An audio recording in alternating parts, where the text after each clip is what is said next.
As respostas a essa pergunta estão enigmaticamente escondidas nas entrelinhas dos evangelhos canônicos apropriados pela Igreja Católica, que surgiria 3 séculos depois.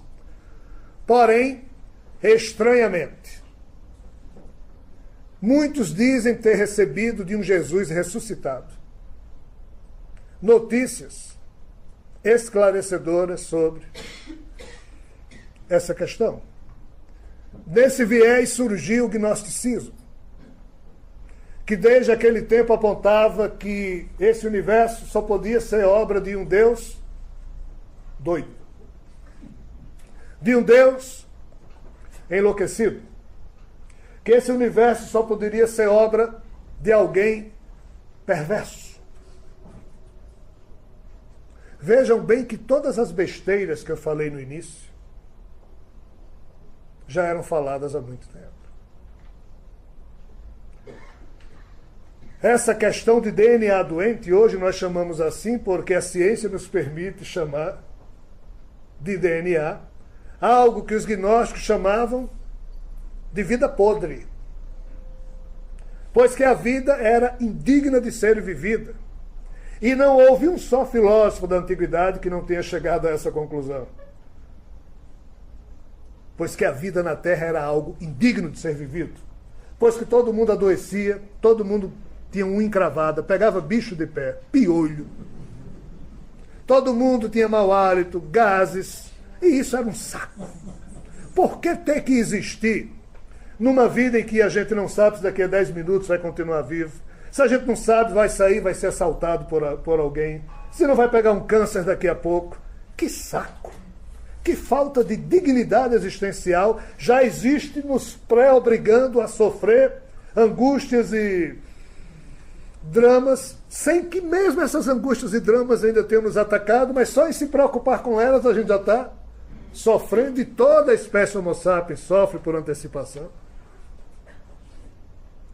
E é por isso que não existe um só homem ou mulher com pensamento profundo na antiguidade que não dissesse que, de fato, essa vida não valia a pena. Mas, enquanto vivos estavam, iriam viver da melhor forma possível. Epicuro, Sócrates, Platão, Parmênides, Heráclito, só nos nomes que nós mais conhecemos, falavam disso. A coisa é tão estranha que há uma lenda no tempo do rei Midas, em que ele, junto com seu exército, e Midas era um cara muito curioso e queria saber das coisas. Nós estamos falando aqui de uma lenda de mais de 5.000 anos de idade. E nessa época aqui na Terra existiam demônios. Uma espécie de seres chamados de demônios que tinham lá formas diferentes das nossas, apareciam e desapareciam, mas alguns, sob certos encantamentos, eram obrigados a aparecer, mesmo quando queriam se esconder em outras esferas. E essa história que eu vou aqui contar pode ser entendida de outro modo, mas vou dar a versão da lenda. E o rei Midas queria, porque queria, que o seu exército aprisionasse o mais inteligente dos demônios que existiam na floresta na época, chamado Sileno. E depois de muita perseguição, o pobre do demônio ficou aprisionado ao exército de Midas. Porque Midas queria fazer o que com esse demônio? Midas só queria fazer a ele uma pergunta. E depois ele ia soltá-lo. De tanto Midas queria descobrir a verdade.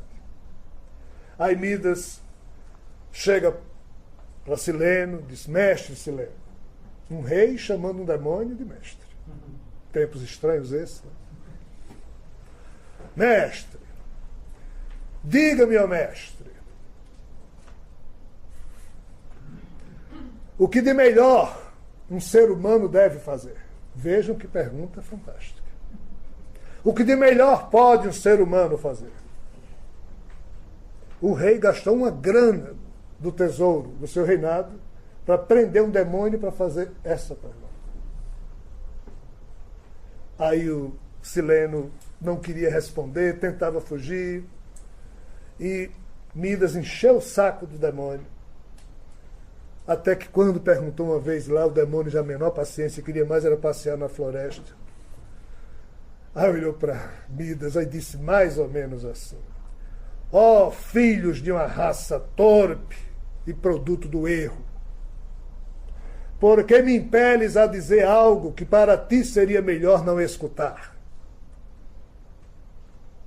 O que de melhor um ser humano deveria fazer é sequer um dia ter existido. Mas na medida em que existe, o melhor é morrer logo.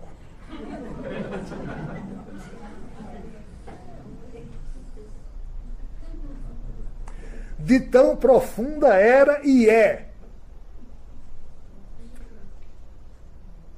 a postura filosófica daqueles que percebem a doençazinha do tal DNA que implicitamente nos marca e nos convida a existir do modo que existimos. Claro que nos tempos da mitologia, escritos por Homero e outros, Sileno deixou de ser um demônio e se transformou no mestre de Dionísio. E de tanto tomar todas com Dionísio, por isso que ele falava essas besteiras. Mas o vinho não nos ajuda a falar besteiras. O vinho nos ajuda a perceber outras tantas besteiras. A verdade.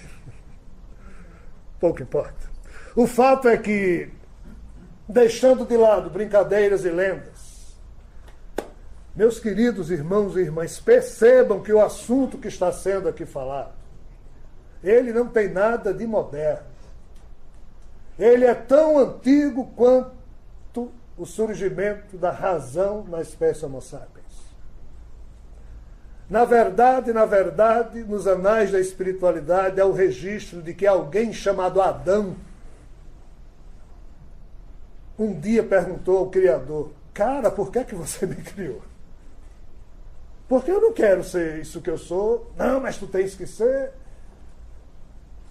Essa história um dia ainda vai ser revelada claramente. Na verdade, isso foi contado num documento hoje tido como apócrifo.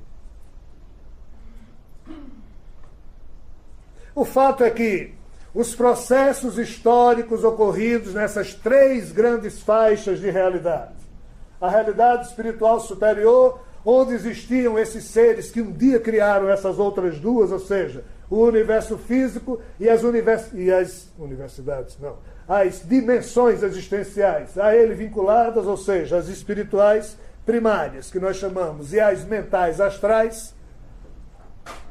Todo esse contexto histórico um dia tentou, sim, ser revelado na Terra, mas não conseguiu.